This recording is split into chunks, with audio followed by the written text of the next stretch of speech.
Okay, it is now 5:30. Let's go ahead and begin the meeting. Welcome everyone to the July 8th meeting of the Humboldt Waste Management Authority. And we'll just go ahead and call the meeting to order. Since we are still on Zoom, just a few reminders. I know we're all pros by now, but please do mute yourself when you're not speaking. And let's see, it just makes the meeting difficult to hear.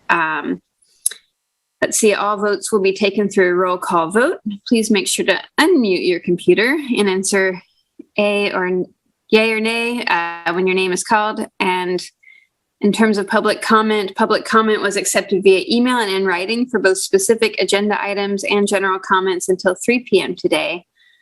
Comments on specific agenda items will be read by staff during that agenda item, and written and email comments for public comment will be read under item 3, public comment. And let's go ahead and begin with our roll call for today. I know Tyler's been doing that. Should I do it or does it? Okay, I'll go ahead and I'm going to do it. Okay. Let's see, Director Hogan. Here. Director Wilson. Here. And Director Bone? Yep. Great. And I know that we don't yet have Director Schaefer from the City of Arcata. She can't make it today, so we look forward to welcoming her at the next meeting we have. Okay. And let's go ahead and move to the consent calendar. Oh, Jill, you're muted. Was that intentional that you're muted? Okay. It was intentional, but we haven't heard anything from Robin. So Robin Smith with the City of Ferndale. So I am trying to look to see if he comes in. Okay, sure, yeah, and we'll note that. Thank you, and we'll note that when he does. Hopefully, when he does arrive. We have quorum though, so we'll keep moving forward. Let's move to the consent calendar. All matters listed under the consent calendar are considered to be routine by the HWMA board and will be enacted upon by one motion unless a specific request for review is made by a board member or member of the public. The consent calendar will not be read. There will be no separate discussion of these items unless pulled for discussion. And we have several different items on the consent calendar. Has anyone requested any item to be pulled? No. Okay. So we'll take the consent calendar as a whole.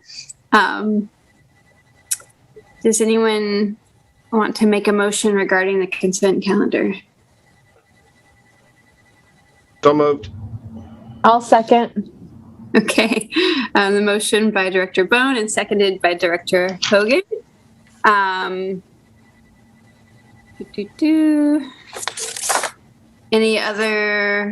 Does anyone wish to make any comments regarding the consent calendar?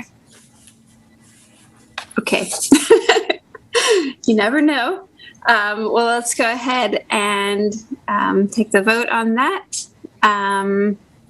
Board Member Bone? Yep. And Hogan? Yes. Wilson? Yes. Great. And we still do not have Robin present. I also vote aye. And motion passes unanimously. Okay. We'll move on. We'll just flip through this oral communications. Let's see. This is the time provided for people to address the HWMA board or submit written communications on matters not on the agenda. At the conclusion of all oral and written communications, the board may respond to statements. Any request that requires board action will be set by the board for a future agenda or for referral to staff. As I mentioned before, public comment was accepted via email and in writing earlier today. Were there any comments, Director Duffy, to be read into the... We have not received any. I will double check with Tyler if you've seen anything come through before 5 o'clock. I have not seen anything, and I don't see any hands up. Thank you. Are there any members of the public present who would wish to make public comment?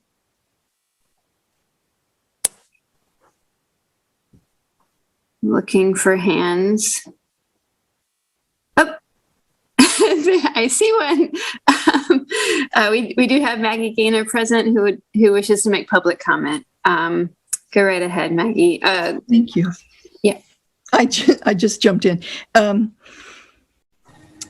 I'm not sure if she's here this evening with you, but we have hired our new project manager, Jess Barger. We're excited. She's smart and high energy, and will one by one be contacting your different staff in your different cities just to see how things are going and in ways that we can help you with waste reduction. There was one other quick announcement that I wanted to make. I guess I'll just leave it at that for now. Thanks. Thank you. And it's nice to see you. Any other items for public comment? Okay, we'll go ahead and close public comment and move on to agenda item number 4, receive waste awareness presentation by Allison Poklemba of For Our Planet. Hello, Allison. Hey, everybody. Thanks for having me here. I'm going to share my screen with you.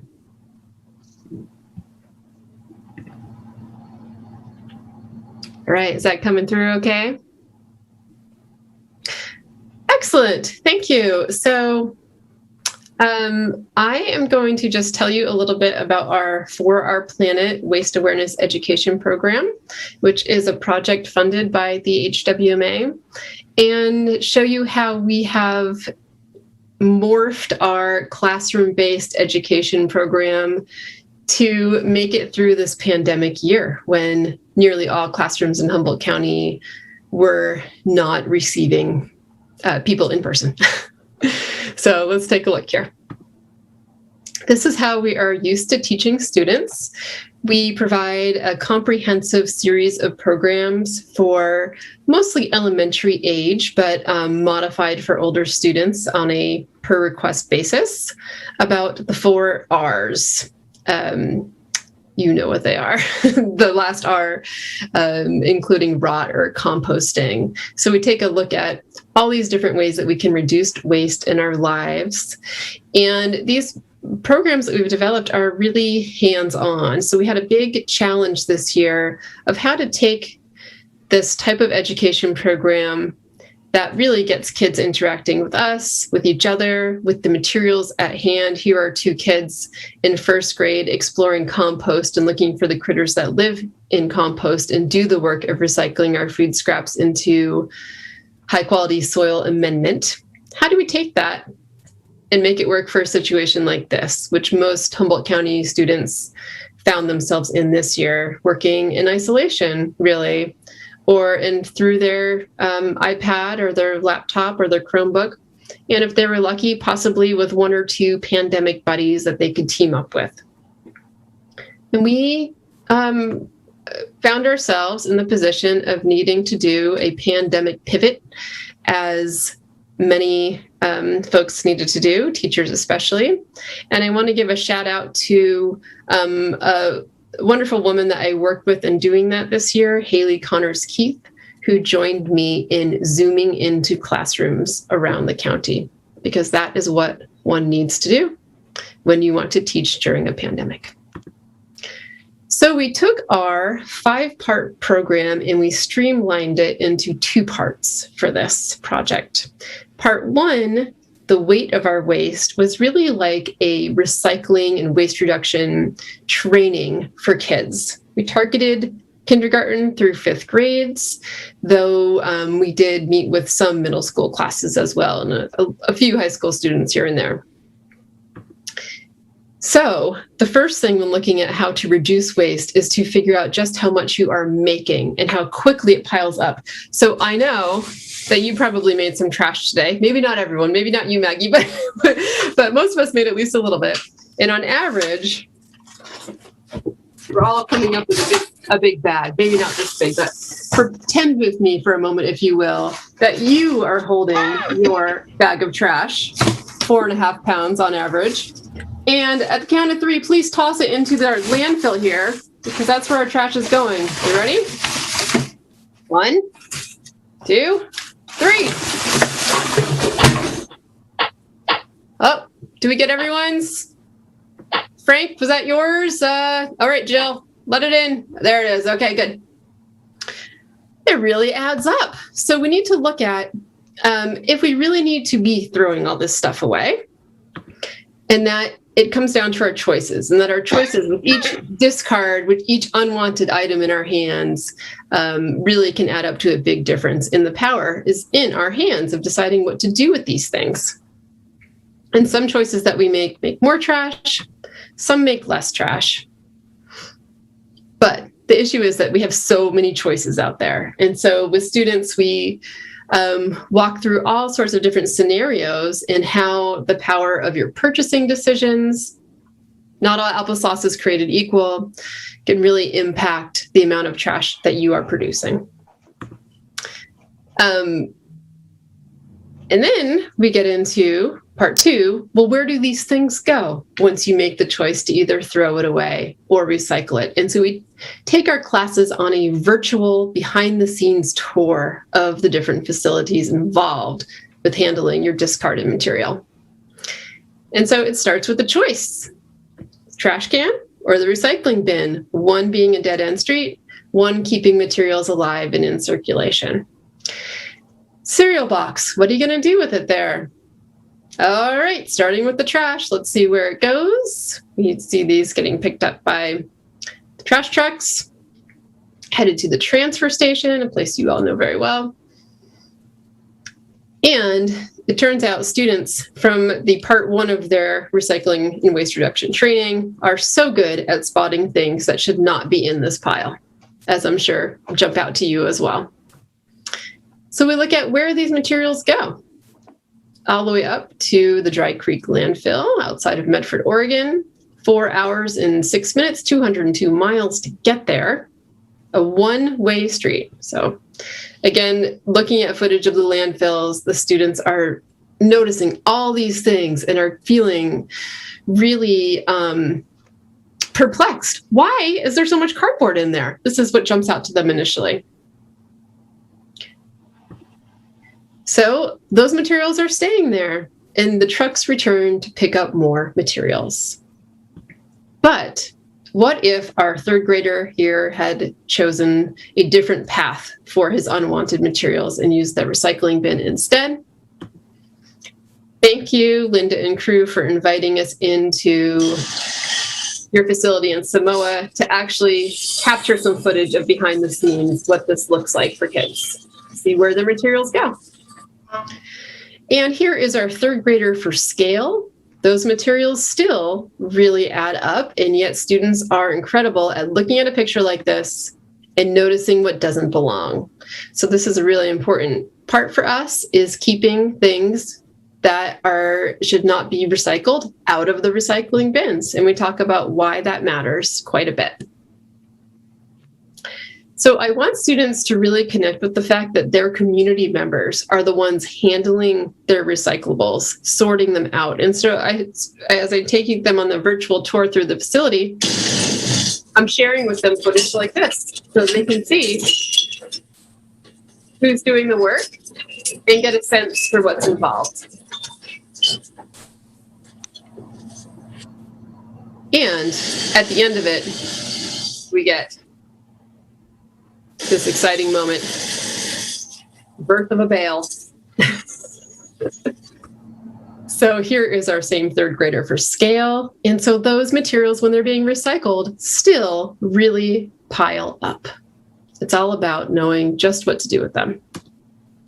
And that those bales will get turned into new things, and those materials will be kept in circulation. So what did our outreach efforts look like this year? Well, through the remote classroom visits, we were able to actually do a really great job of reaching schools throughout the county, 17 different schools, 85 remote classroom visits completed, reaching 1,486 students. And here's just a list of what the schools look like who we reached this year. And at the bottom, you do see Ambrosini School, which is in Fortuna. They are not included in the funding from HWMA since Fortuna is not part of the Waste Management Authority. However, I did not want to deny the students per request of their teachers to have the experience, so we still completed those as well. And you can tell a lot about how the project is working by the little thank you notes that you get from students and what jumps out to them. I used to never know what to do, what to throw away, but now I know. It makes it easier. This girl says, I really like sharing what we were going to recycle. And so we are giving our presentations, but also allowing time for students to, I asked, as prep, I asked their teachers to have each student come to the Zoom class with 3 items that are unwanted. And so it's amazing what shows up. We talk about, some obvious things to be recycled, as well as all sorts of mystery items. A lot of this in students' lives, the crinkly plastic things or the stretchy film plastic. So we actually get time to handle and talk about the materials and what the options are for avoiding using them or disposing of them responsibly, like in the case of electronic waste or batteries, or how to recycle them. So again, learning a lot about students' experiences through their thank you notes. And also, I put this coffee cup here as a reminder because in the feedback that we get from teachers through surveys too, there's some important things that come up. And one teacher had mentioned specifically that she came to our classes with her Starbucks to-go coffee cup in hand, and then in some ways had a revelation about it while there, and realizing that even in these types of actions that she is being a role model for her students in that she has changed her ways and is bringing her own reusable cup or making her own coffee at home, bringing that to school instead. And that really stood out to the students, and that in this way, in teaching the students, they are providing positive pressure for their parents back at home to say, hey, why are you putting that in the trash, Mom? That's supposed to go in the recycling. Or, hey, Dad, you don't need to be using that disposable cup from the get-go. So here is what we have planned for this next academic year. We're really going to do a mix of remote lessons and in-person lessons. As you can imagine, the public school landscape still has a number of uncertainties when looking at the year ahead in regard to the pandemic. Some schools are much more open than others at this point. And so we're thinking that we will remain agile with those potential changes. So we will offer still the 2 remote lessons, the race reduction training and the behind the scenes tour.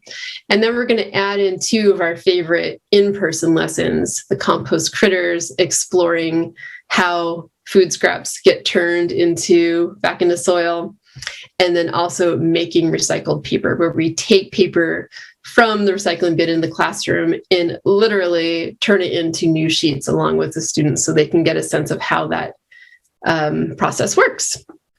And what we have worked out for all these years that we've been doing this project with Humboldt Waste Management Authority is our funding coming down to a cost per visit basis. But obviously there's more expense involved with in-person visits than there is with remote visits. So we have a range of the number of visits that we will be able to accomplish this year. So up to 63 for, I should have had that reversed. That's up to 63 for in-person lessons and up to 80 for remote lessons. So hoping to continue to reach new schools as well as keep relationships going with schools that we've been working with for a number of years. And I just want to say thank you to all of you at HWMA for feeling that this is an important project and that teaching our school children how to reduce their waste is important in funding this this effort to do that. So I'll stop my share with you. Oh, and feel free to be in touch anytime. There's my contact info with questions. And if you have any questions for me, I would love to answer them. And if not, I just want to say thanks again for being able to make this project happen. Thank you, Allison. Does anyone have any questions? Any of the directors have any questions for Allison? I don't have a question. I just wanted to say thank you and how amazing it is that you were able to do so much work during the pandemic, because that was definitely not the case with all kind of outreach programs that weren't essential parts of the normal curriculum. So I appreciate all your work. And that was really interesting to see how you do it. Thank you. Thanks for saying that, Elaine. Yeah, I have to say the schools really appreciated that we were able to make that pivot so quickly for them, because that's really what was needed. And honestly, having us zoom into different classrooms and having a different talking head for their students was refreshing for all. I was curious, Allison, how many times you typically go to one classroom?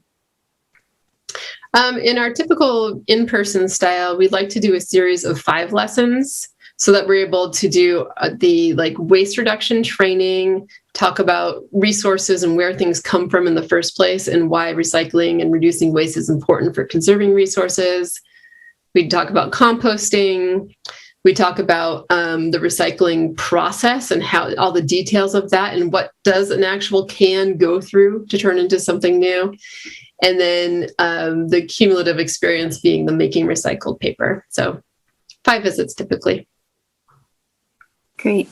Yeah, and just to echo what Director Hogan said, this is really fantastic work, and thanks for doing it. You know, even under changing circumstances. Any other questions or comments from any of the directors? Okay, and then I do see you have a fan, and you know, for for public comment we do read, or you know, for public meetings we do read the chat into the public record. So you have a thank you, Allison, from Donna Marias's most awesome class. So you've got fans out there in the world. Anyone? I guess this is a presentation, so we don't typically take public comment. Thank you for sharing your contact information. So if there are any members of the public who want to reach out to Allison, you can do that. Okay, anything else for this presentation? That concludes the presentation, and just want to say thank you to Allison as well. And the only thing I would add is that if there are teachers who are interested, Allison does a pretty big broadcast just let teachers know that her program is available and whether they're able to fit it into their curriculum. So if there are different schools or teachers who are wanting to take advantage of the opportunity, contact Allison, or go ahead and contact the Humboldt County Office of Education so they could get you in contact with her directly. All right. Thanks, everybody. Thank you. Okay. That was fun. Let's move on to item number 5. And this is where this item is to authorize staff to coordinate with Humboldt County Solid Waste Local Task Force to develop and circulate a request for proposal for a regional SB 1383 action plan. And I will turn it over to you, Director Duffy. Great, thank you. It's kind of a long report, but I'll try to keep it, short in the sense that you're all pretty familiar now with SB 1383 and some of the different efforts that are going forward. We are recommending that the board direct myself to be coordinating with members of the Humboldt County Solid Waste Local Task Force for the development and circulation of a request for proposal for SB 1383's action plan. So this is an unusual request in the context of it was originally requested by the SB 1383 ad hoc group that's been meeting about every 2 weeks. And then they made the formal request to the Solid Waste Local Task Force, who did approve this request at their meeting, which was held just this last Tuesday on July 6th. And as you're all familiar, 1386 is related to reduction of short-lived climate pollutants, and the final rules by CalRecycle were released in November of 2020, and the statute dictates that jurisdictions have to be in compliance by January 1st of 2022 for the majority of the programs. With the exception of some of the smaller cities like Blue Lake and Trinidad and Rio Dell and Ferndale, you guys will have until 2024, underneath a waiver provision. And the Humboldt County Solid Waste Task Force is comprised of staff representatives from all of the cities and the county in Humboldt County. So what we're looking to do in order to achieve legislative compliance, they're wanting and they're recommending that the HWMA Board of Directors have us work with them to coordinate the development of a SB 1383 request for proposals for an action plan, so that we can then secure a consultant that could develop a roadmap for jurisdictional compliance. And the thing, what everybody needs to keep in mind is everybody is required to meet the same statute requirements. And so by identifying by the different jurisdictions what they have, what they need to meet, and where there's some overlap, there could be some critical pathways that would enable us to do the food recovery, as well as organic diversion programs, and then the identification of other programs and policies as would be appropriate. One of the things that we learned at the meeting this last Tuesday was, with the governor's approval of the budget, they are moving 38 individuals in CalRecycle's compliance unit into enforcement. And the budget is also approving an additional 9 people to be hired for the enforcement unit. And this is a pretty different approach that the state is taking. In the past, it has been trying to use the carrot in order to move jurisdictions to comply. In this case, they're coming with more of a stick approach, and they're going to make sure that there are these regulatory repercussions for non-compliance. So, we do recognize that HWMA is responsible primarily for the post-collection. We're not handling any collection out on the streets, and we are managing the waste when it comes into our facility. So we're hoping that, an RFP would be developed that would delineate the different roles of the individual cities and the county, as well as HWMA, and then identify what the additional needs are going to be for us to be in compliance. Needs in this case being some of the organic planning and processing components, so that we can ensure that there's some state compliance. So we are asking that the board, have us work directly with the local task force. We would develop an RFP. We would circulate it. The RFP would then be evaluated by the task force members for responsiveness, and a recommendation of the preferred consultant or the consulting firm to be secured. That would come back to the HWMA board in the fall of 2021. The task force is also asking that HWMA work to develop a funding plan.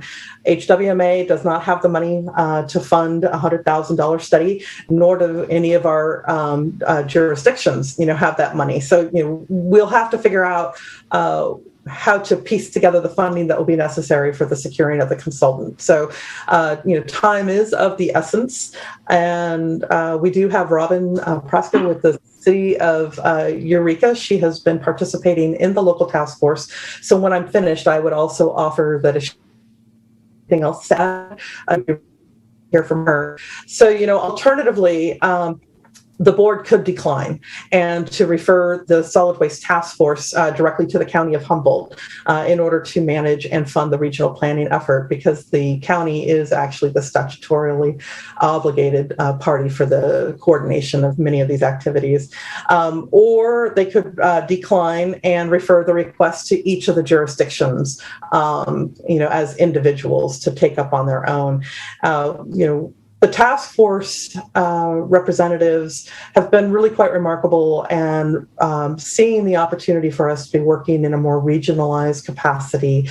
And so that's the reason that the preferred alternative is to move forward with a regionalized approach. And that concludes my report. I would only ask, Robin, do you have anything else that you would like to add?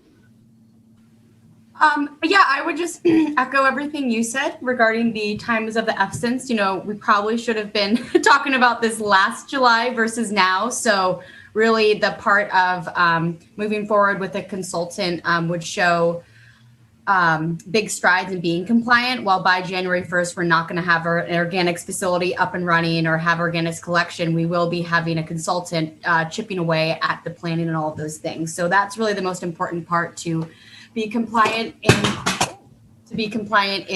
January, is to have the clear strides ahead. So that's kind of our main intent.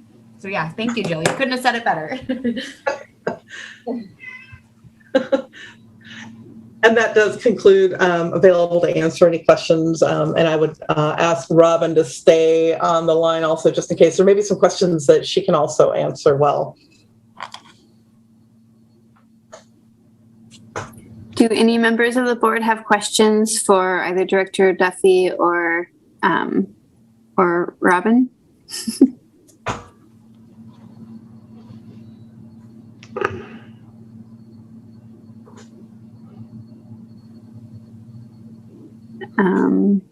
Okay, seeing none, we will open this up. Do any members of the public wish to make public comment on this item?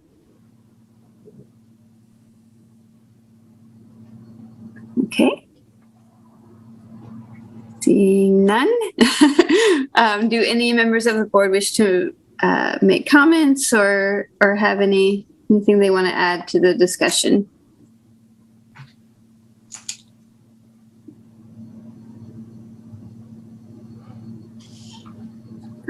Well, I'll just say that I'm really glad this is moving forward, and I think this is, in terms of representing Eureka, I think this is going to be a really good solution and direction for Eureka.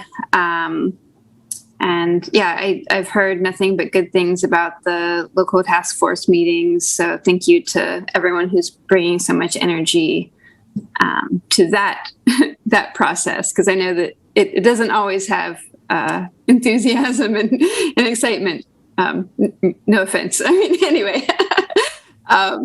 And let's see, Director Bone, did you have something to add? Yeah, I'd like to ask, I see Linda Wise here, and since Recology is doing this and many other places are getting ready to, and we don't know what we're doing. Linda, what are you doing in other areas, or what is Recology doing as a whole, since you guys have a little expertise on getting ready for this? Well, the SB 1383 includes a lot of other parts of organics other than collection and disposal.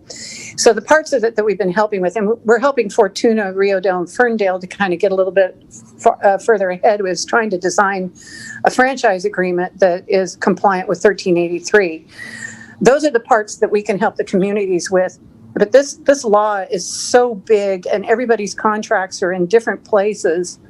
For the collection part of it, I think the direction of this, what Jill and Robin have been talking about, is appropriate, because we need to find what the communities, I say we as a Humboldt County resident, need to find out is, where are the gaps in each one of these areas? What needs to be filled?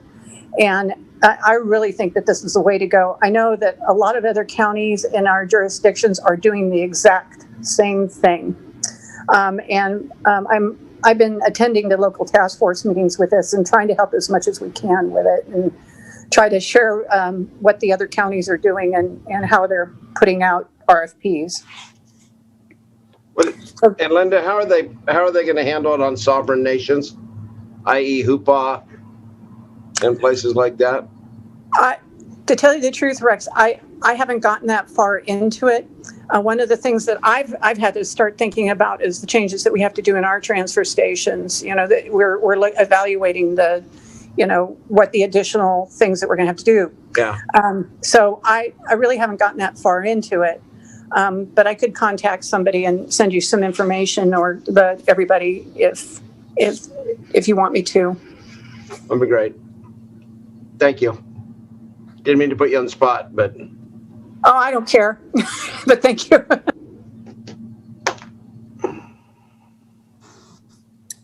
Thank you. Any Director Hogan? Yeah, I had a question. So the RFP would come back to one option, I guess, is HWMA would put it out. Okay. And what we have experience with RFPs, and what is the timeline for actually releasing it? So we are actually scheduled to have a meeting next week to talk with the local task force members. And so the task force members are going to be responsible for the development of the RFP. So we would just become the center point for purposes of being able to do the distribution, in addition to receiving and then also fielding any of the calls that come in around clarification and whatnot like that. I do want to clarify what I thought I heard you say. The task force is asking that they would put it together and then release it, and then the consultant recommendation would come back to the HWMA board. Alternatively, the board could say, we want to see the RFP before it's released. The reason that the task force didn't want to go down that path was because it would just take some additional time. So that was just an additional step. But it's really the comfort level of the board. If you would prefer to have it come to the board for review and approval, we can make that work too. So the timeline right now, and some of those particulars haven't been developed primarily because we needed to find out whether or not the board would support this effort or not.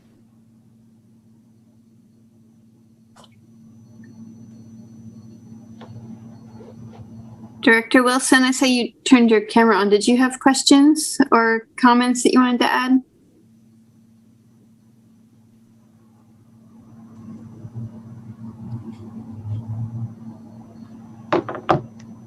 Not, maybe he can't hear me. Can other people hear me? Yes. Okay, cool. Just checking. Okay. Any other questions or comments regarding this item? I have another question. So, do we have an idea of different consultants that other jurisdictions are using that we'll specifically reach out to advertise the RFP when it's released? Yeah, we will. I've been gathering a list, and then we requested from CalRecycle a list of consultants that they are aware of that have been providing these types of services. So we probably have about 25 at this juncture. There might be some overlap between the list that they gave me and the one that I've got. There's a few that are going to show up everywhere just because it's been the nature of the work that they've been performing for the last 3-4 years.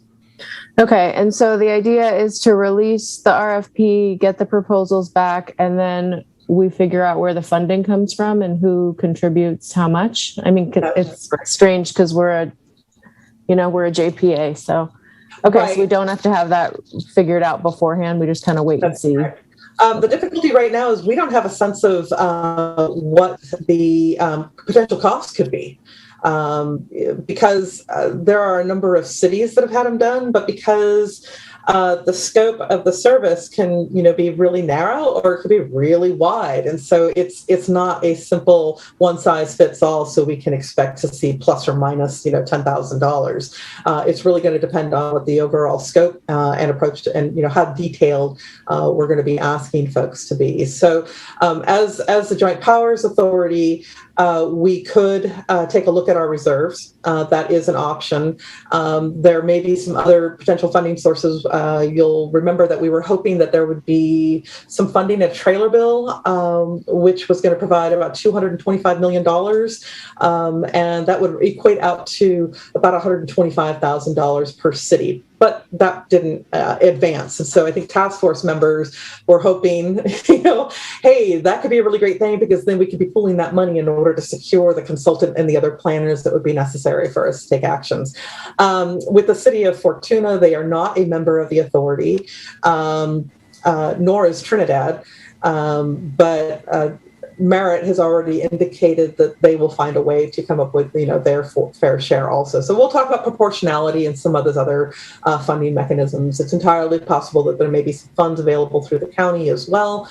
So we just don't know yet where all the potential pots are and how we can leverage those pieces together.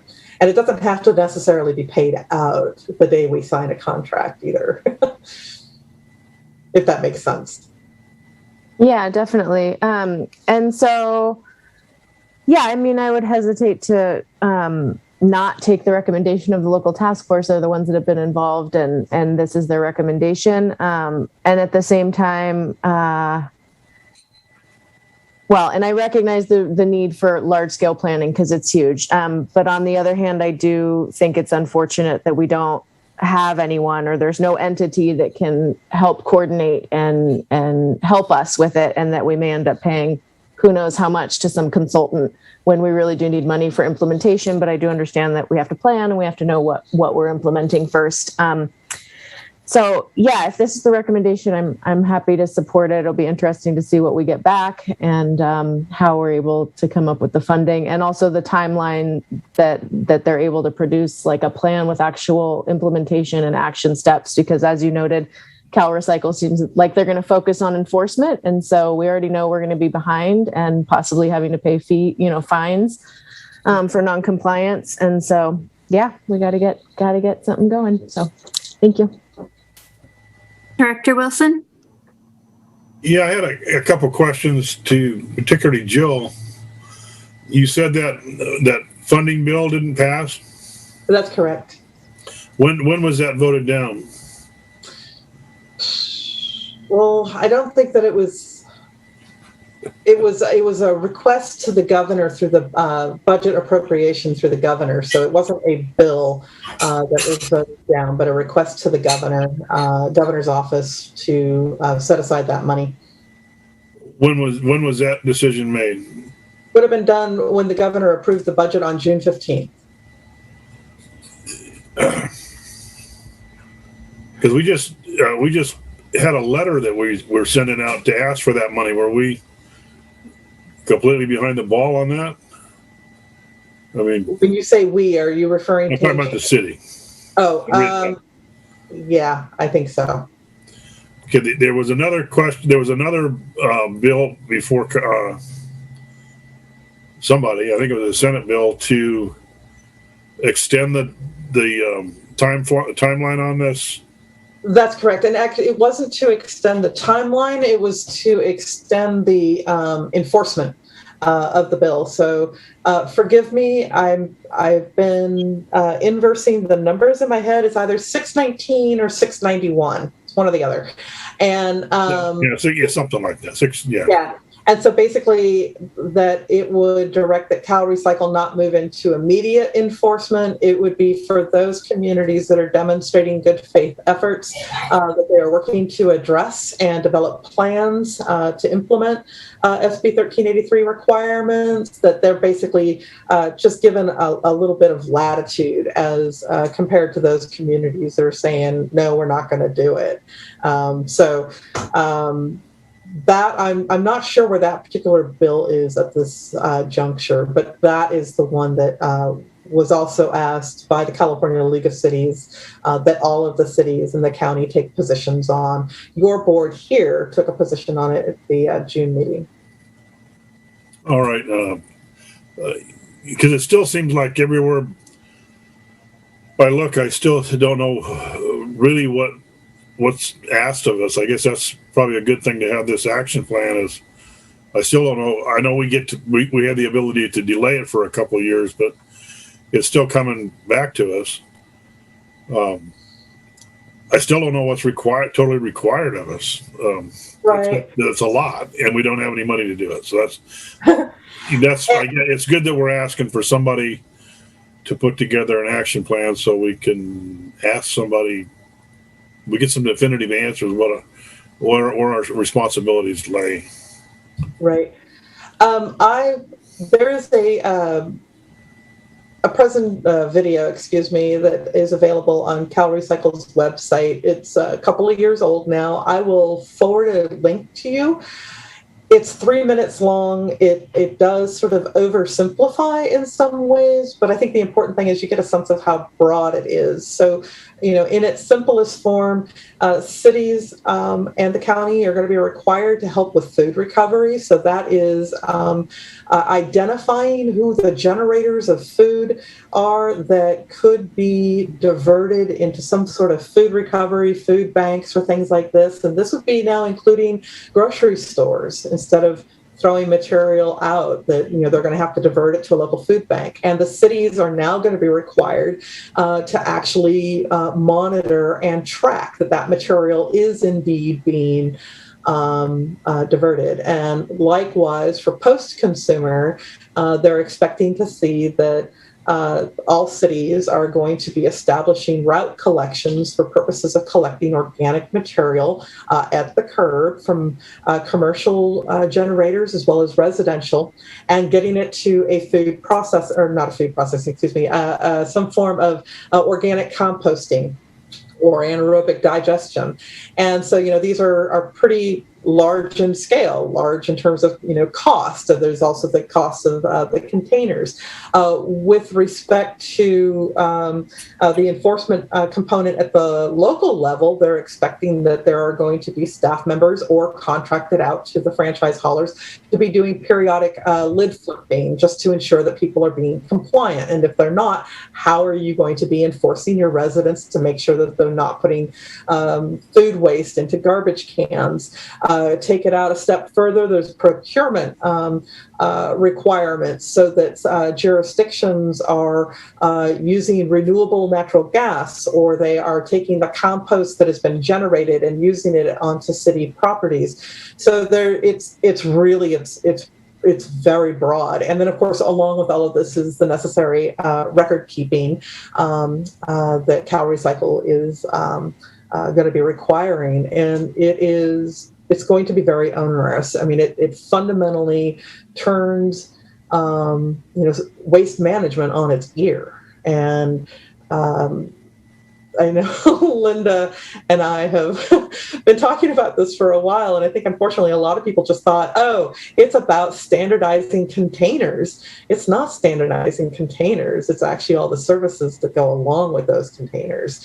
So it is big, it is broad, it's more than any one person here or even really one entity can take on. It's going to require all of us working together in order to find some viable solutions. I do just want to note, not for a shock factor, other than it is a bit of a shock factor, City of San Diego is, they have kind of a unique setting in which they have the People's Ordinance, which means if you've got a resident that lives alongside public roadway, you do not pay for solid waste services. Right, so the costs are all picked up through commercial, and that's how it's all subsidized. And with these changes, they're seeing their budget appropriation for purposes of container replacement only is $30 million, and it is,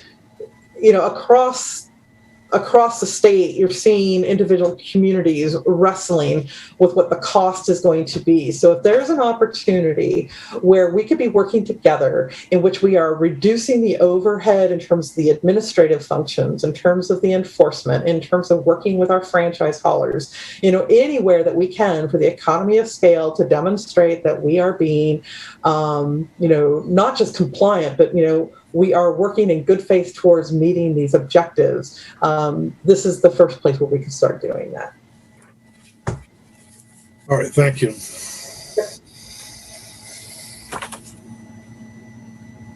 Director Wilson, did you have any other questions? I just asked, isn't that what That was all, right? I just didn't want to. Yes. Okay, perfect. Thanks. Just Based on what you said, Director Duffy, just a quick question. Have the grocers or the food bank been involved in any of these conversations yet, or is that kind of forthcoming in the process? I believe it's going to be forthcoming right now. All of your respective staff members have been trying to get their heads wrapped around what this 1383 is. Board members not being so, familiar with the details. Likewise, many staff members are either. I mean, even for the transfer stations, we're going to have new requirements. And so we're trying to understand all of that. As Supervisor Bone is aware, one of the big questions is the mandatory collection within cities and counties. And so what does that mean, mandatory collection, and how far out? And so there are some rural areas of Humboldt County that it's not likely going to be feasible. And Cal Recycle, unfortunately, at this juncture, has been giving some contradictory information. Staff say everybody has to do it. The director is saying, well, we think that there might be some, wiggle room around this. So it's something that RCRC and the CSAC has been focusing in on, as well as some other cities that do have some rural areas. Some of them are a little interesting in the configurations, but it's really pretty big. It's really big. Thank you. Any other questions or comments, or would someone like to entertain a motion?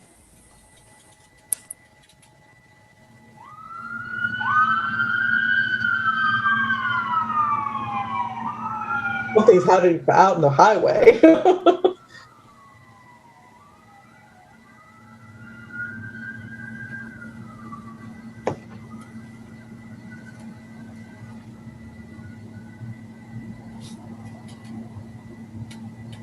Yeah, I'll make a motion that we authorize staff to coordinate with the local task force to develop and circulate a request for proposal for a regional SB 1383 action plan.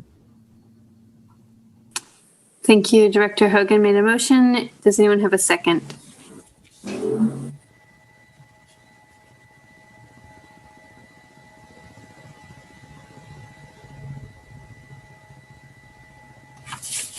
I'll second. Okay. So let's see. Let's go ahead and take the vote. Director, Board Member Bone? Yep. Wilson? Yep. Hogan? Yes. And I also vote aye. Motion passes unanimously. Just for form, can we see if there's any public comment on this item? Oh, I'm sorry. That's okay. I thought we already did that. Okay, does anyone from the public wish to make comment on this? Many apologies. Oh, Director Wise.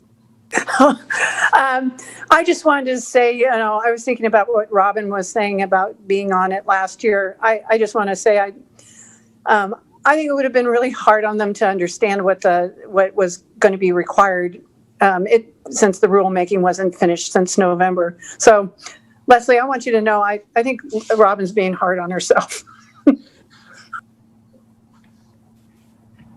Thank you. And Maggie, did you also have public comment? Well, just I'm listening to Director Wilson, and just for a little bit of context, a lot of the focus on California legislation that is waste related in the 70s was it was kind of driven by tourism and California's embarrassment that there was litter all along our highways. And there's a lot, SB 650, a lot of stuff. And so instead of throwing it out your car window, here's some recycling alternatives. Then it went into the 1980s, and by 1989, it was Californians were concerned about real estate and landfill space. And oh my God, we're not going to have enough landfill space. So a lot of legislation was focused on, and a new term was developed. Landfill diversion, my least favorite term. And now in the past 10 to 15 years, It's about Californians' concerns about flooding and fires and everything caused by global warming. And so SB 1383 is born out of that concern and the state legislature. And that's why you're getting this landmark, comprehensive, much bigger and badder legislation that will have much more impact than we've had since AB 939 in 1989. That was big then, but it's not about landfill diversion anymore. It's about waste being an important. It's climate action, things that we can do to reduce waste, and in particular the methane that comes from landfills. So I don't know if that context helps a little bit. Thank you. And Leslie, I'd like to add one more thing. And after the meeting is completed, Cal Recycle did put together, it's a short flyer for elected officials about what SB 1383 is. I will have that forwarded to all of you. I took a look at it, and it's a little clunky. So make sure, you just, when you have some time so you could go through, it'll hyperlink the different things. So I'll do that along with the video that Cal Recycle put together. And I'll get that sent around to all of you. Great. Thank you.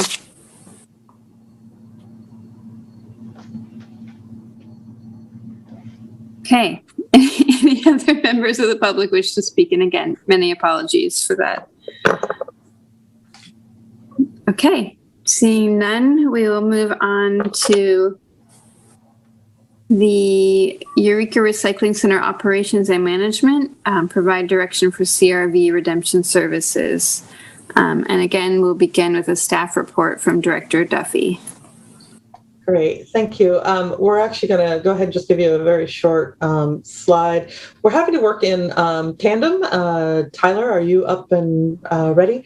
Tyler is going to be sharing the screen, and we will go from there. Okay, so basically, we are recommending that the board is going to be receiving the information about the operations and management of the Eureka Recycling Center to consider and provide direction for two options related to California redemption or CRV as appropriate. Next slide, please. The Eureka Recycling Center handles two broad categories of recyclable materials that have been dropped off by members of the public and businesses. General recyclables and CRV beverage containers. Additionally, the material that is diverted from the tip floor, which is where all solid waste comes in, is also moved over to the Eureka Recycling Center, where we then sort it and bale it and then market those materials. So the photograph that is taken on the right side of the screen there, that is a commercial business that comes in pretty regularly, and they have a lot of cardboard. So instead of having that cardboard go onto the floor and get put into the push, your staff diverts it and gets it over to the recycling center. Next slide, please. And Tyler, go ahead and click on the movie right here. So general recyclables include source-separated materials such as cardboard, glass, plastic, scrap metal, tin, as well as Freon and non-Freon appliances and electronic waste. Recology and Humboldt Sanitation also drop off appliances to the Eureka Recycling Center, and HWMA employees dismantle the appliances in order to remove the electronics, the fluids, and Freon gases. And then they prepare the e-waste or televisions for shipping, and they bale materials and secure transportation to specified brokers from Portland to San Francisco. The scan that you just saw shows the interior of the recycling center. This video was taken on Tuesday morning, and the area is about 35,000 square feet. And just so it gives you a sense, and all of our operations have to take place undercover. And when our material is baled, it also has to remain undercover. Next slide, please. Click one more time. So, annually we're processing over 3,000 tons of those general recyclables and 350 tons of electronic waste. Or what this translates into is about 2 to 3 semi-flatbeds of material per week. E-waste is about one a week, about every 3 to 4 weeks. And we have 2 to 3 of baled cardboard or plastics or aluminum or other metals that go out. And it goes out in segregated loads because they're all going to different locations. So the cardboard is heading north to Oregon, and some of our other material heads south into the Bay Area. And, over the last year, and I know that this is not an uncommon issue, but over the last year, it has become increasingly difficult to secure transportation of our material to market because there is an ongoing shortage of trucks and drivers, and it's been industry wide. And so that is resulting in an increase of baled material or e-waste being stored inside the recycling center. And this is so when we've talked about some of our constraints in our operations, it's because first we've got loose material, then we get it all densified, and we still have to store that indoors until we're able to get a truck. And like I say, we've had some challenges. I do want to note that our primary transporter in large has been Bettendorf Trucking, and they've been absolutely amazing in trying to work with us in order to get things out. We do have a couple of other transporters that we are able to use periodically, but if you've got some more questions about that, I know that Eric can speak ad nauseum for it because it's been something he's been really challenged with. Next slide, please. So as you are all aware, until March of 2020, the Eureka Recycling Center also provided CRV buyback services as a state certified redemption center. Consumers have been able to redeem their containers and recoup their fee. Prior to March of 2020, HWMA accepted approximately 1,000 tons annually of CRV materials. So that's the peat, that's the glass, and the aluminum containers. They were then baled and then transported and marketed for recycling purposes. The photograph that you see here is the material that was collected over the 3 days that we were open in September. So that's basically a 3-day volume. It does translate into about a truck a week. But again, you have to remember that plastic goes to plastic, or where it's going to go for the source. So depending on where the material is going to get shipped, you're looking for those containers. In 2019, HWMA paid out about $1.2 million to CRV customers with an average daily of 225 customers and an average payout of about $4,500 a day. Those 225 customers, we have to take individual weights for each material type that comes in. So what it translates into, if you bring in plastic and your aluminum cans and your glass, each one of those items is going to be grouped together, weighed, a transaction ticket generated, and then you have the singular payout. But we have an average of 450 individual daily weights that are captured. The aluminum and plastic is baled and hauled by HWMA and are contracted trucks to market, and glass has been processed and hauled by a certified processor. In this case, we've had a long contract with Humboldt Sanitation. Humboldt Sanitation, at the point that they became a decertified, they are no longer able to perform the processing and hauling. So we don't yet have a way to be handling the glass that would be coming in. And that's one of our challenges that we've been working on for a while. Next slide, please. So the actions to date, go ahead and just click on through.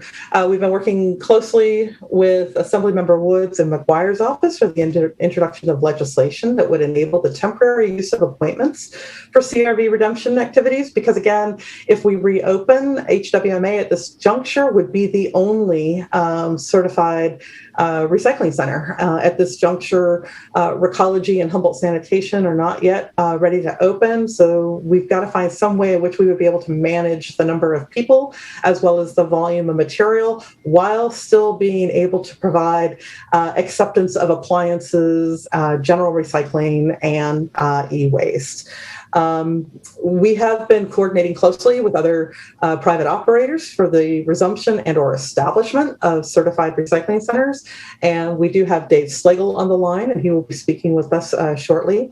We've been participating in the local grocers group in discussions with CalRecycle and state representatives about the shortcomings and the necessary legislative fixes to the existing bottle bill. And we have been expressing strong support of Assembly Member Woods' bill, AB 1311, which would allow CRV redemption sites to temporarily operate using a appointment model. I do want to note that particular piece of legislation made it through another hurdle just the other day for the Environmental Committee. It is moving forward without opposition. It will likely get taken up for a vote after the summer recess. It'll come up for vote by the group in mid-August, I believe, is what the time frame that they're looking at right now. Director Duffy? Yes. Question. When that does pass, which it probably will, that won't change our position on taking recycling, though, will it? That's what we're asking you guys to help us with tonight. Okay. Okay. So then there are currently 58 grocers and obligated retailers who are now providing CRV buyback services. They were not providing these services prior to September. So these were all of the sites that are currently on CalRecycle's website. If you're aware that they're on the website and they are not performing the service, then CalRecycle is asking that people inform them of that because they are avoiding fees. With the adoption of the budget, the board did freeze 2 material diversion technician positions at the Eureka Recycling Center. Next slide, please. Thank you. So first, go ahead and go click. There's 2 options that we're asking for the board. One is whether HWMA is to continue with our CRV certification and operations efforts, or to support Hambro's recycling request to suspend, that HWMA suspend our CRV certification efforts. HWMA is assuming that until other private operators become certified by CalRecycle, that we would be providing CRV redemption services as the only certified redemption center for a period of time. And prior to submitting a certification application to CalRecycle, as well as our readiness plan, there are 3 constraints that we are wrestling with. So first is the, go ahead and click, appointment-based CRV redemption. As described, the Eureka Recycling Center lacks the physical operational or storage area to both manage the CRV for the entire county and continue to provide recyclable drop-off and processing services for those used appliances, recyclables, and e-waste. And the governor's approval of 1311 could assist greatly in alleviating those constraints, because we would be able to manage people that are coming in. And we are working to secure glass processing and transportation contractors. The second issue is that we would need to be talking about funding for the staffing and software purchase. To resume the CRV activities, we would need to have the funds that would unfreeze those 2 material diversion technician positions, plus an additional 3 full-time equivalent positions. Regardless of the site, you heard it's similar with Hambro last month. They're looking at about 6 to 8 people. We too will need to have 6 to 8 people. That's just what the volume and different duties will require. So we'd be looking at needing to add a couple of positions to manage the CRV activities and the appointment scheduling. That could be theoretically a temporary type effort. And then potentially purchase of appointment scheduling software, which actually I don't think is going to be very expensive, but just the interest of transparency. The third issue for us is to secure a certified glass processing and transportation service transporter. With the decertification of Humboldt Sanitation, we need to have a new certified processor. And the issue here is we don't have the space undercover in which to store the material in a segregated manner such that we're able to aggregate the amount of material necessary to have transported to the market. So we could have, 50, 50, 50 in terms of weight, 50, 50, 50. Typically, the things have all been intermixed, and we have to keep those colors segregated. I don't think I said that right, so forgive me for the clunkiness there. But the upshot is we need to be able to densify the glass, store the glass, and then secure the transportation services. And if we are not able to find a certified processor who would do that, we would be looking potentially at purchasing a truck and the hiring of a licensed truck driver. That is not an option that I'm really thrilled about. I actually have a couple of other ideas if we end up going down that pathway, because we're just not in the business of running trucks, quite frankly. So provided that AB 1311 is approved by the governor and HWMA is able to procure glass processing and a transporter, the Eureka Recycling Center could theoretically open approximately 90 to 120 days following the submittal of a CRV certification application to CalRecycle. The second option, which of course you heard and realized that in my staff report, I erroneously wrote May. I don't know what happened to the month of June, but we heard from Dave Slagle and Randy Scott from Hambro in June, not May. And they outlined a strategy where they would secure a suitable site, submit certification for CRV redemption services, and perform CRV buyback at a centralized location.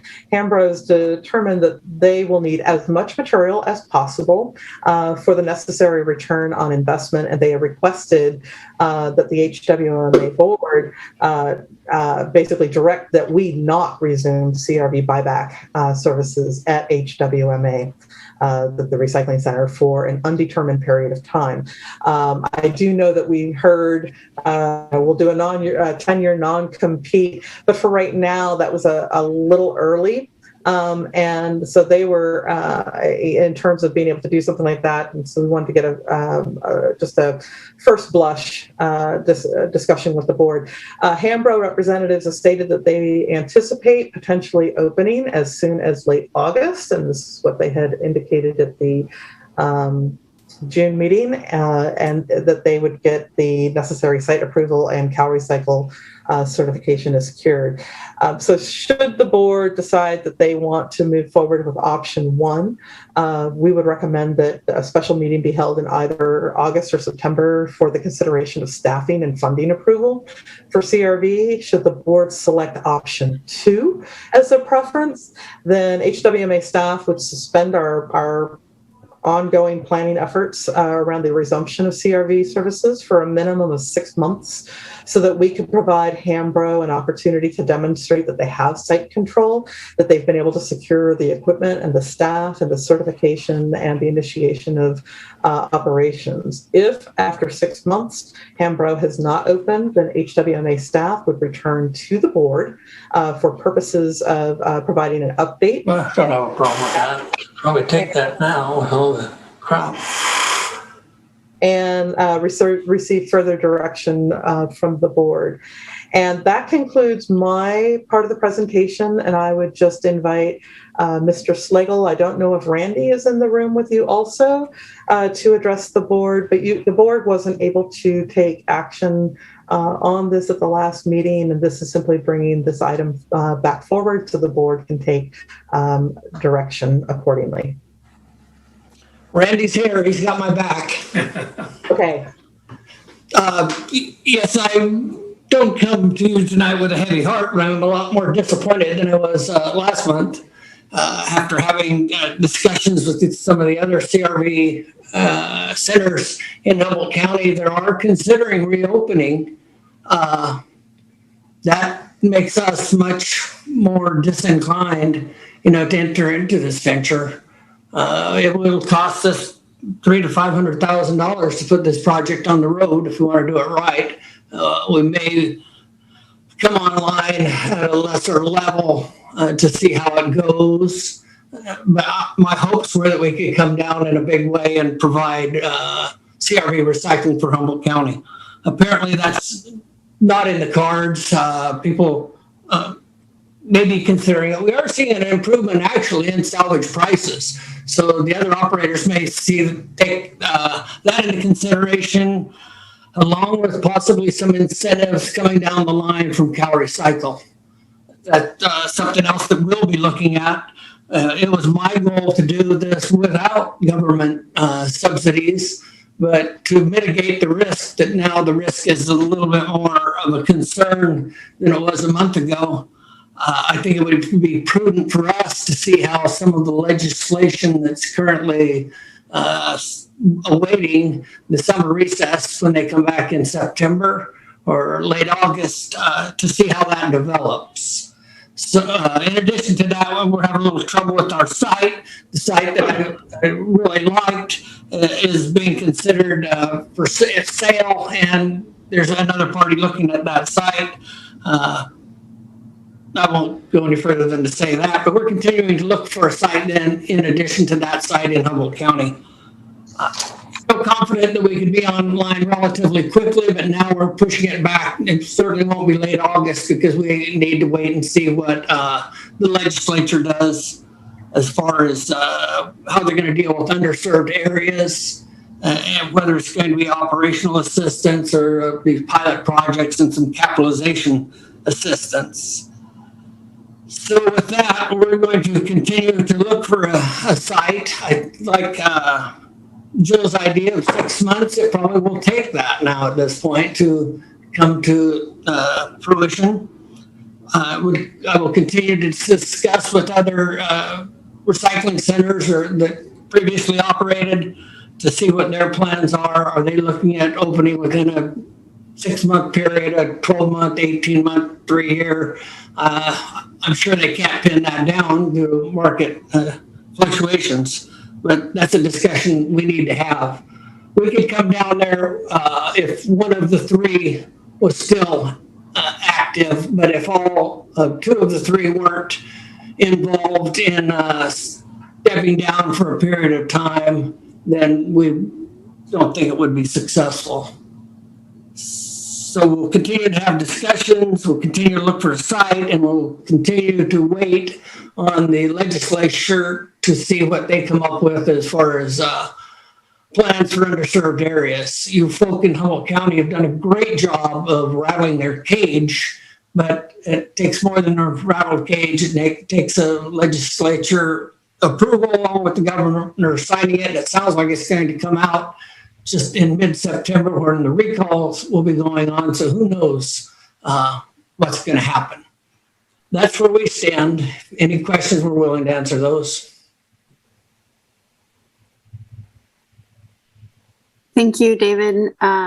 Any questions from members of the board? Do we, through the chair, we collect a certain amount of money per ton for recycling, right, Jill? Collect from whom? Our per ton basis. Okay. Our per ton base, basically the public. Yeah, you're referring to our waste management fee? Yes. Okay. Yes, we do. And we reduced it by, Tyler, you'll have to remind me, it was a little over $2.5. We reduced that as part of the budget. That was in the budget this last year so that it was reduced. The remainder of the money does go forward to help support the overall recycling programs, which includes, of course, no charge drop-off for appliances with the exception of the Freon containing items as well as e-waste. So the money that is continuing to be collected is being used to support those services to the public. We did reduce, Tyler, do you have that number? I am working on that currently. Okay, great. He'll get it to you in just a minute. So we did reduce that as part of the budget, and that was one of our efforts to help keep our budget with no change. So you are correct. I just wanted to make sure we were talking about the same pot of money because it's different than curbside recycling. Yeah, I'm aware. Yeah, thank you. Yeah. I have a question for David Slagle. If things, can you hear me okay, David? Yes, I can. Okay, great. If things, go as well as possible with the legislature in, August, September, what would be sort of your estimated timeline? Let's say, everything lines up exactly how you want it to. What would be your estimated timeline for opening a site? Probably 3 months, so we'd hope to be rolling before the end of the year, but I'm getting an education in patience, I guess, as this goes along. I was hoping, and we had some discussions today, that the plans were going to backdate it. If we came on after July 1st, they would be willing to reimburse us for the funds that we expended. The people we were working with weren't confident of that at this time. If they were, we would continue to march forward again based on conversations with the Fortuna and McKinleyville people. So through the chair, the conversation that David is referring to, there was a meeting that was scheduled to be held with Assemblymember Wood's staff, as well as some representatives from Ming's Recycling and some lobbyists. And there was some conversation around both the bill 1454, in addition to a trailer bill, which is to provide some funding for recycling centers as well as haulers. And so this is an ongoing negotiation which is occurring. And I think Mr. Slagle was hoping that they'd be able to avail to some of the funding if it was made available, and if it would be able to be applied retroactively. The advice that they shared today was because of some recent machinations on a couple pieces of legislation, they felt that it wouldn't be prudent to go out. If you go ahead and expend the money, it would be done at your own risk. And unfortunately, the conversation that we had ended up having to be abbreviated because of another pressing issue. So we are going to be having that the discussion continue tomorrow morning. I haven't seen an invite come through for that yet, Dave. So if you've got it, send it to me also. I haven't seen it yet. So there we are. But some of the money that would be available would be to help establish recycling centers, just to offset the cost involved with developing.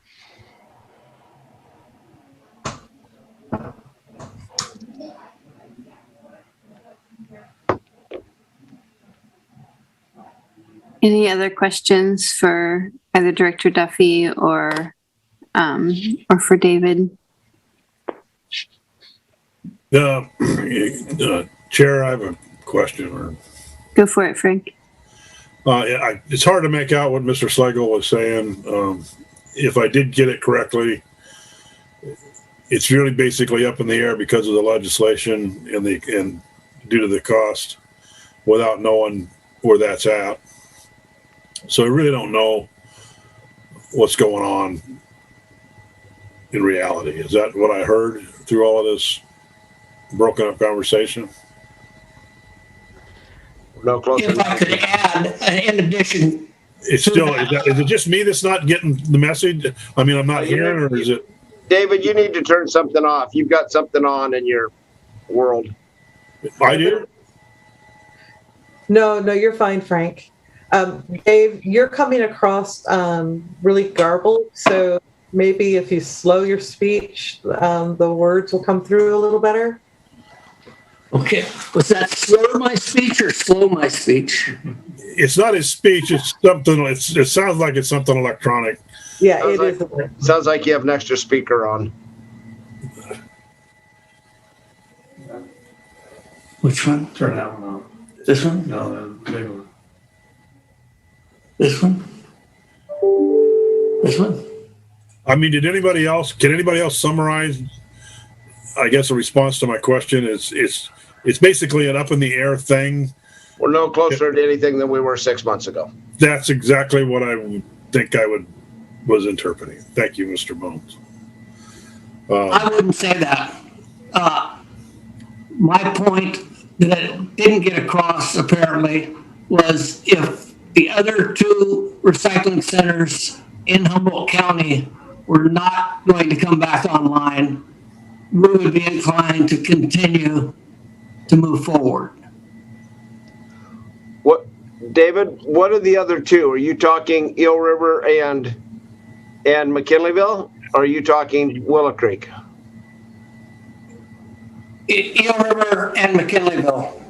Oh, okay. Well, I thought we just got a report that McKinleyville had let everything lapse.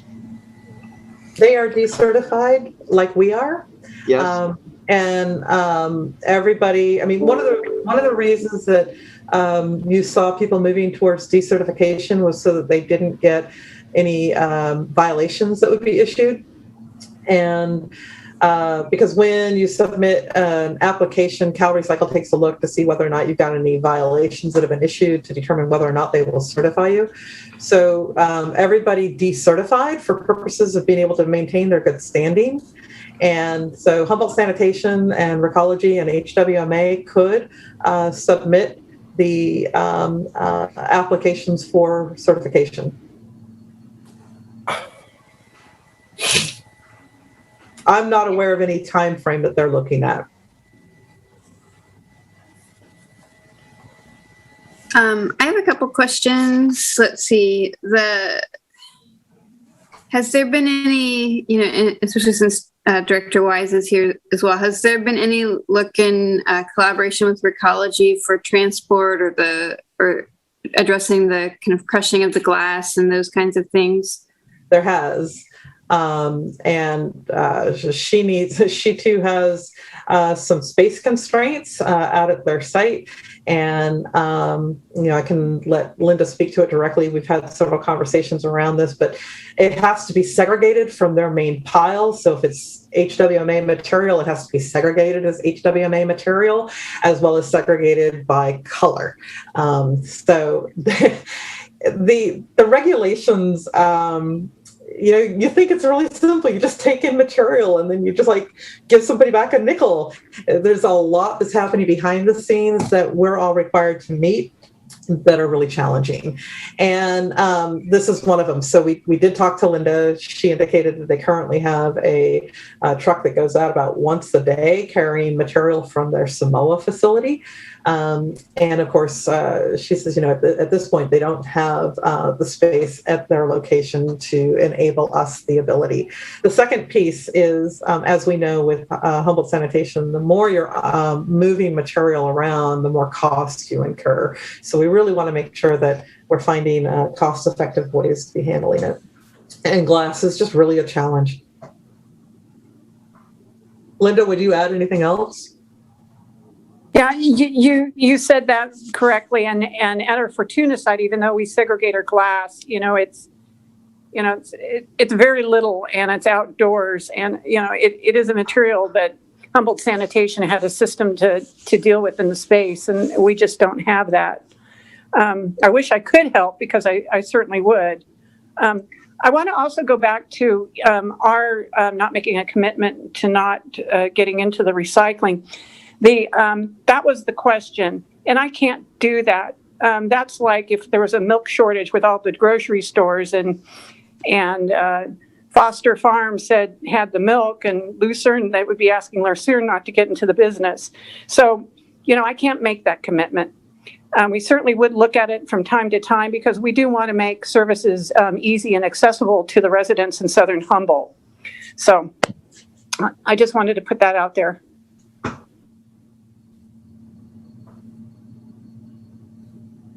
Can I ask you a follow-up question, Director Wise, related to that? I mean, have you been looking at the situation in Humboldt and in Eureka and, in Northern Humboldt and considering kind of getting into the business, so to speak?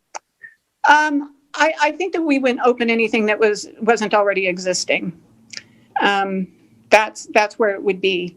It would be the easiest for us and the most familiar for the residents. But talking about the Fortuna and Red Wave facility, I just cannot commit to not doing that. Thank you. And then just another question, I think, for Director Duffy. Do you have an estimated cost of like how much the equipment needed for glass processing would be?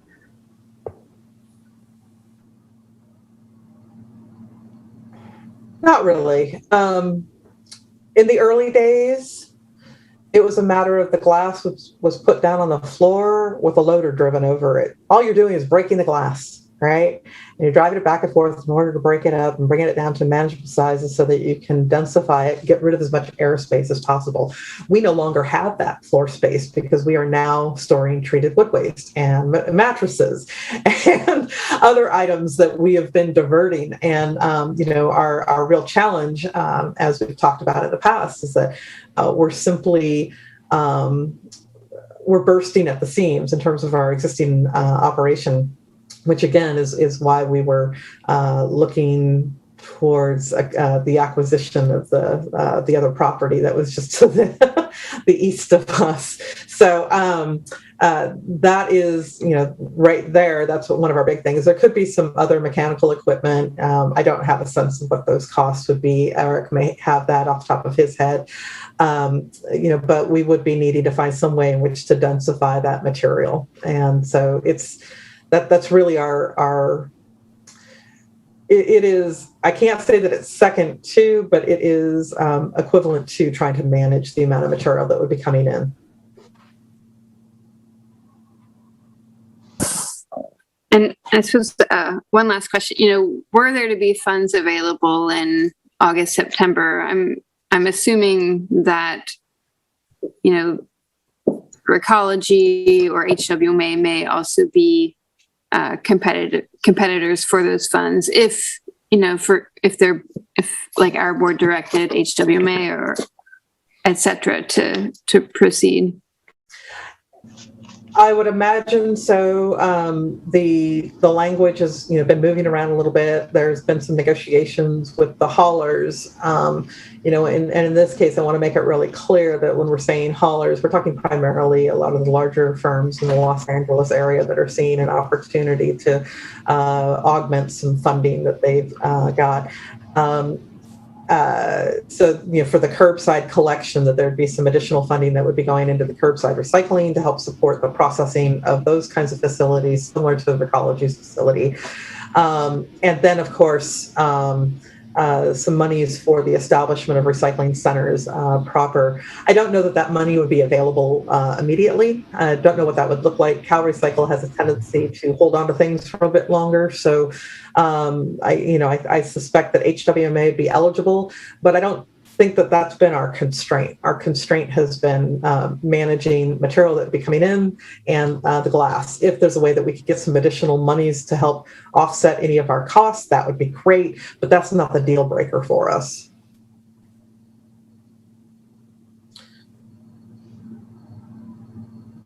Any other questions from members of the board?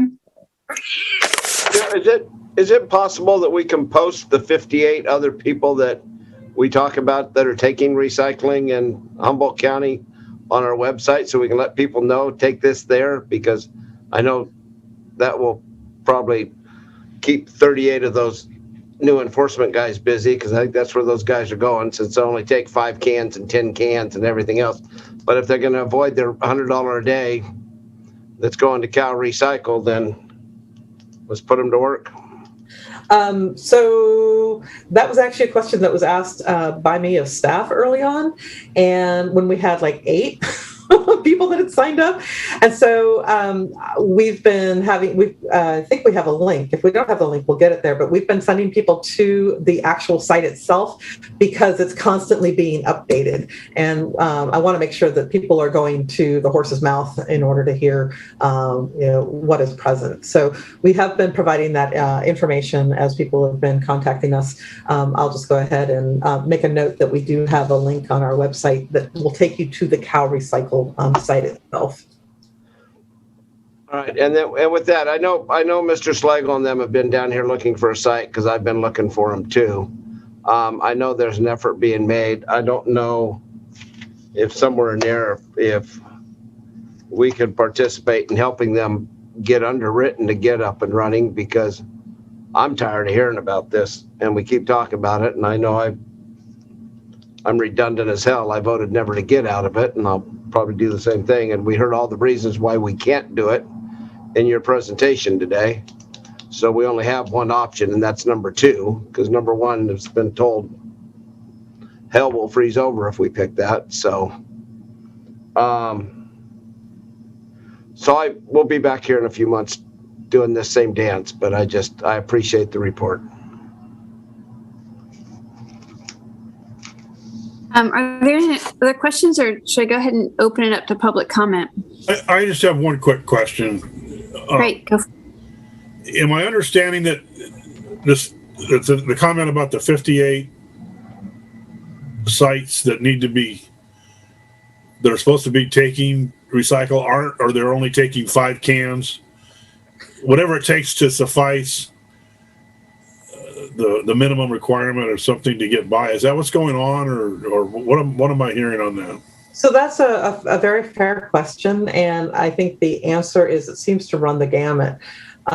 Some places are accepting CRV buyback on specific hours, and they have a limit of 50 cans.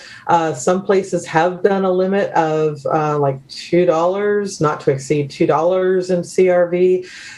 So, I can't say who is doing what level of, because I'm not that familiar with it, other than, people say, I took my material here, or I showed up on a day where they're not letting us take the CRV, so I had to go back. Can't you make them change that? It's like, no, you have to, talk with Cal Recycle about that. So if you'd like, I'll also send you the link. I can send all of you the link to the Cal Recycle in-store redemption site as well. I've got a big list of some things to send out. It is on the website, Jill. I just got it from our website, and it does link right to it. Yeah. Okay. So they're 52 right now. Is it 52? Okay. And that's it changes. What I'm trying to get, I hear about, I see, I'm taking, so-and-so's taking them too. But is the reality side of this is that they're really not. We're really not taking, CRV is not being redeemed locally. Is that correct? It's not absolute.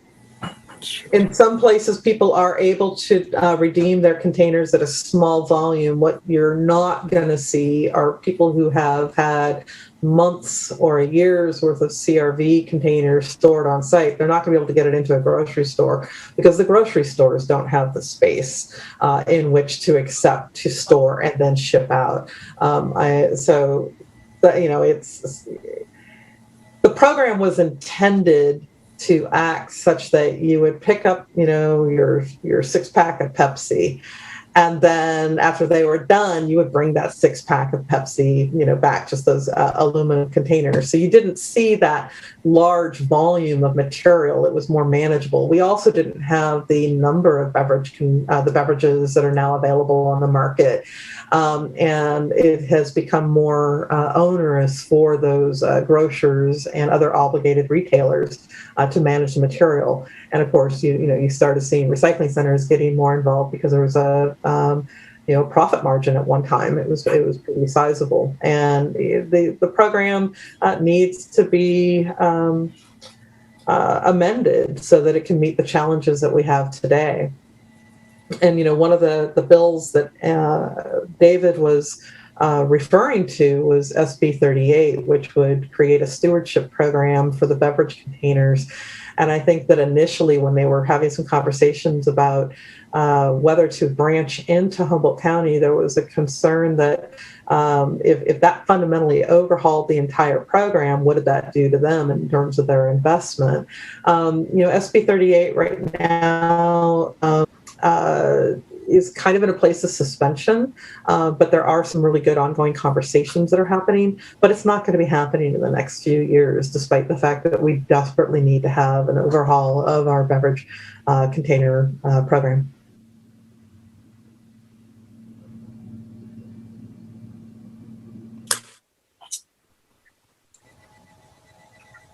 Thank you. Any other questions from members of the board?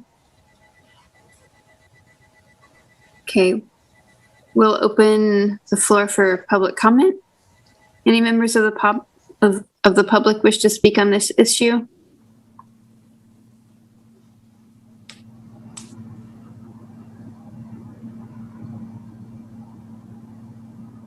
Okay, seeing none, we'll close public comment. Any members of the board wish to make comments or entertain a motion?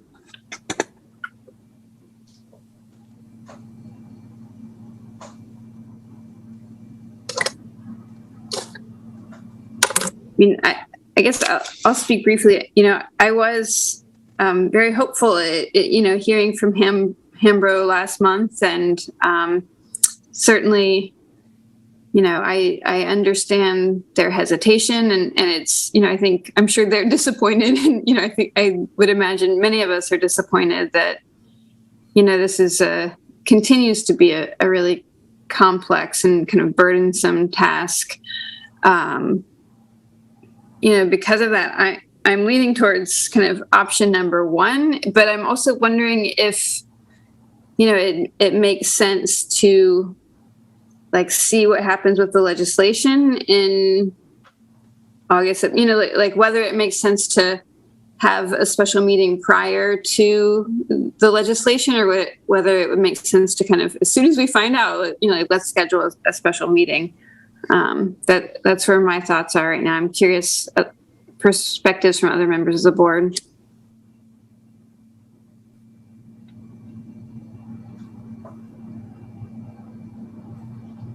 In my sort of assessment of this whole thing, even though Hambro seems to be less optimistic than they were last month, they do still seem more willing or in a better position than we are. Given that we have space constraints, and we also handle a variety of other material. And so, yeah, I would lean more towards us holding off on planning for the next 6 months, and then letting them see if they can still get something going.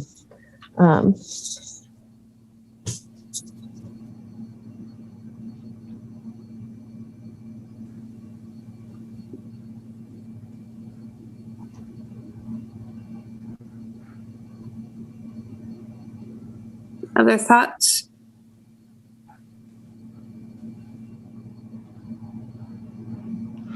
I'll second that, because I was just going to stay out of it because we have no other option.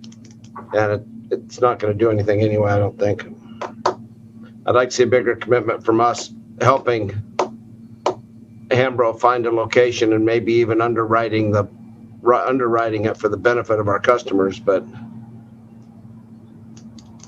anyway.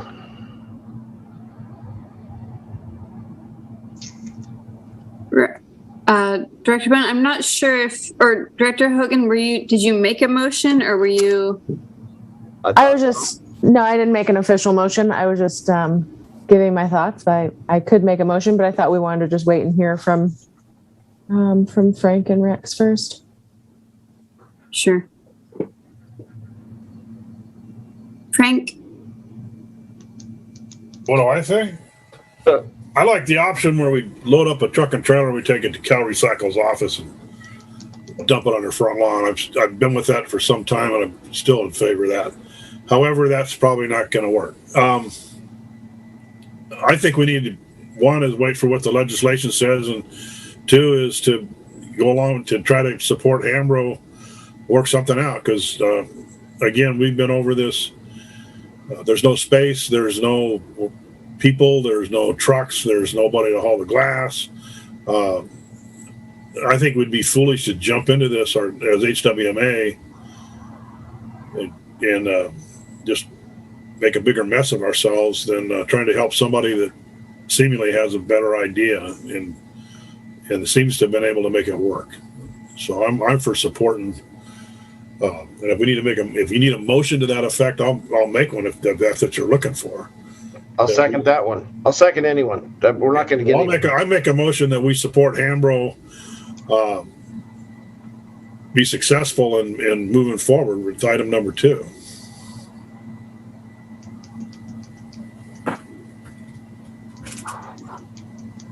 Do we have a motion? And Director Bone, did you second that motion? I'm pretty clear. Yeah.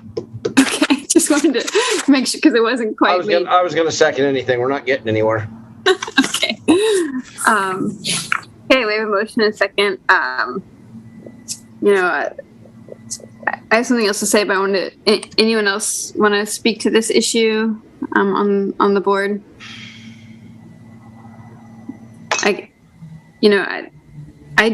I still am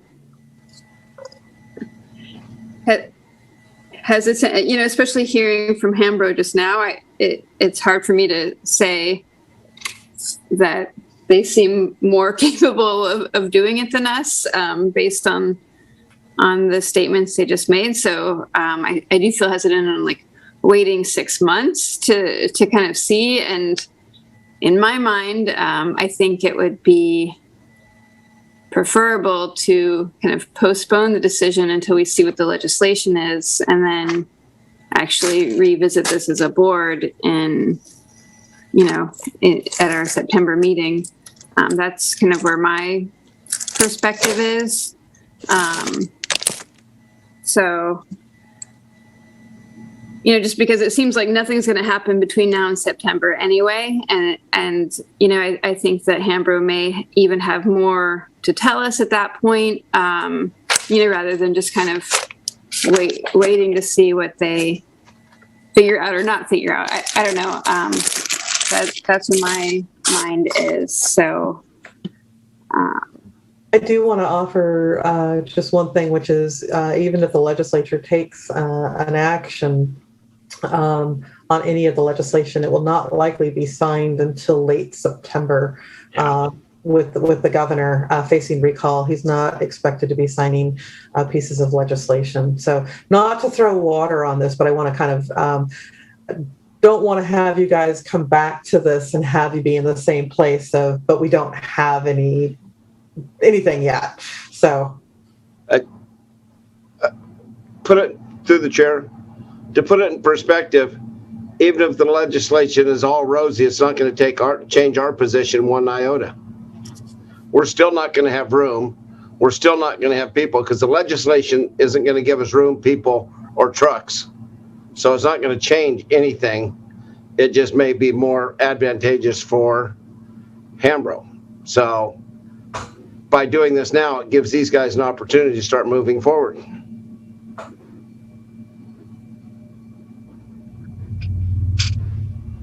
Yes, I'm curious if the maker of the motion would be willing to entertain a friendly amendment to add to that motion to also put this item back on the agenda at the October meeting, so that we may, as a board, reflect on potential changes in the legislation and, hear from Hambro again, like an update.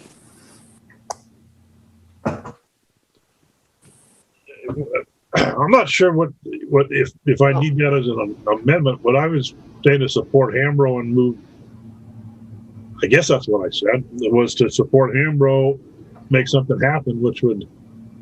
I still don't see us doing it. I don't know what you want. I'm actually don't know what you want. So is that a no? just so I'm clear. Yeah, that sounds like a no. Okay. Okay. I heard. Any other comments from the board? Okay, let's go ahead and take a vote on that motion. Director Hogan. Yes. Director Wilson. Yes. Director Bone. Sure. And I'm voting no on that motion. Good. For the record. Good for you. Thanks. Okay. Motion carries, and we will move on to the next item. Where are we? Too many papers. Okay. Okay, it's our standing item of board member reports. So do any board members have anything to report? Director Hogan's shaking her head no. Frank?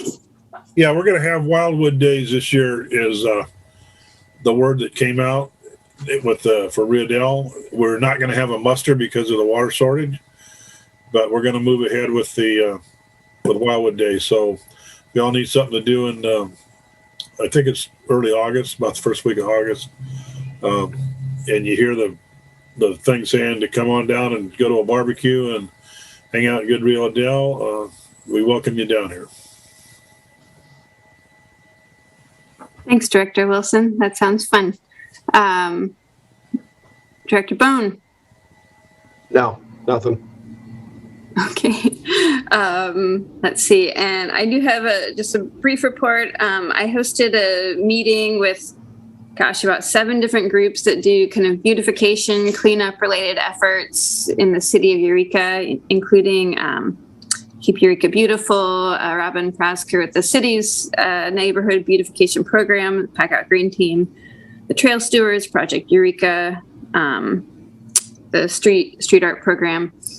One of the things we talked about just a variety of our efforts around kind of beautification and cleaning up and, trash, of course, litter specifically was one of the things that came up quite a bit. And something we just pondered and thought that there could be room for improvement upon was just advertising of current programs that are available from HWMA in terms of just things that people can, recycle for free or for low cost. Also, it seems like maybe, just due to the large number of couches that end up on the streets in Eureka, or, and that people may not always, and I realize we're not your board, Director Wise, but, that people just may not be aware of some of the great free programs that are available in terms of, pickup of bulky items, free recycling opportunities. So that was just an issue we pondered that I would love to keep in the conversation and just see if we can kind of work to address in some way. That's my report. But it was a great meeting, and there are lots of people who are just really committed to doing good things for Eureka. So there's that. Okay, we'll move on to item number 8, the Executive Director's Report. Okay, I'm sorry, I just got a note that the house behind our house where my son lives in McKinleyville is on fire. So find out what's going on there. I might need to take a break. Real quick, with respect to treated wood waste, as detailed in the attached handout in your board packet, HWMA was granted our temporary variance for the acceptance of treated wood waste at the transfer station. So starting July 1st, we are again accepting that waste in the transfer station. There are a number of regulatory restrictions which HWMA and our customers have to adhere to. So that's one of the reasons why we gave you that handout. It actually is about a 7-page document that we're required to adhere by. It's pretty onerous, but that's the summary that we have. So we prepared a number of press releases, radio spots, updated the webpage, and provided training and information to all employees. So I think the important thing for purposes of our board members while they're talking to people about treated wood waste, we are the only transfer station right now that is accepting treated wood waste. And it cannot be mixed with solid waste and disposed at Dry Creek landfill, despite Dry Creek having received a variance from DEQ. California is requiring that the material be segregated. It's transported and disposed into designated areas of the landfill. So we are segregating and we are arranging for transport to the Anderson landfill, which is located, of course, south of Reading. I will tell you that we were a little concerned on the first day that we reopened because we had over 2,000 pounds of stockpile treated wood waste from a single customer that came in, followed by a number of additional heavy loads. So, that caused us to kind of do a moment of, if this continues, what are we going to do for space? So it appears that over the last week, we have actually seen an average of like 100 to 200 pounds a day. So we're hoping that that's going to be more normalized as time goes on. I do want to note that the Fortuna City Council did approve the Household Hazardous Waste Agreement. And of course, can't help but to just sort of reemphasize, this is really represents a significant step towards regionalization efforts of enabling a non-member agency of some of our services. And some of our board members may remember that this was a topic that had come up in the course of conversation with the Humboldt County Grand Jury. So it's taken us a few years to get there, but it's really great to see it now. Integrated waste management contract with the County of Humboldt. The 5-year integrated waste management plan was prepared and submitted to the county. It was also provided as a courtesy copy to the Solid Waste Local Task Force at their meeting on Tuesday, and they'll have an opportunity to review that so that it'll be reviewed and approved by the task force in probably September, and it'll be submitted to CalRecycle before December of 2021. We've done a number of other activities around some of the legislation. Our waste characterization study that took off, we did complete that second season study, and the data is now being analyzed, and we expect to have that report. It will come out in fall of 2021. We also expect that the findings of that report will be incorporated into the SB 1383 action plan. So things are lining up nicely. And other than that, just continued ongoing support and coordination of the ED recruitment efforts. And with that, I'll just go ahead and ask if there's any other questions. We've got a number of different projects that we've been working on, but I'll just leave it there. Any questions? Okay. I would ask if you adjourn into closed session, can I just step out and just make a quick phone call and make sure that everything's safe over there? I'd appreciate it. Okay, great. Thank you. I was going to offer, if I am made the host, then Jill, you can take care of whatever that emergency is. Perfect. But I want to remind Leslie to see if there's public comment in advance of our going into closed session. I got it. I know. No, but I appreciate it. It never hurts to, So we are going to move to our next item, which is a closed session item, and which is the intention of the board of directors to meet in closed session for one item, and that is public employment, the executive director pursuant to Government Code Section 54957. But before we move into that closed session, are there any members of the public who would wish to speak on that item? So we'll open up public comment. Okay, I do not see anyone wishing to speak on that item, so we will close public comment and go ahead and move into the closed session. And thanks to everyone who attended the meeting tonight. We will report out of closed session at the end.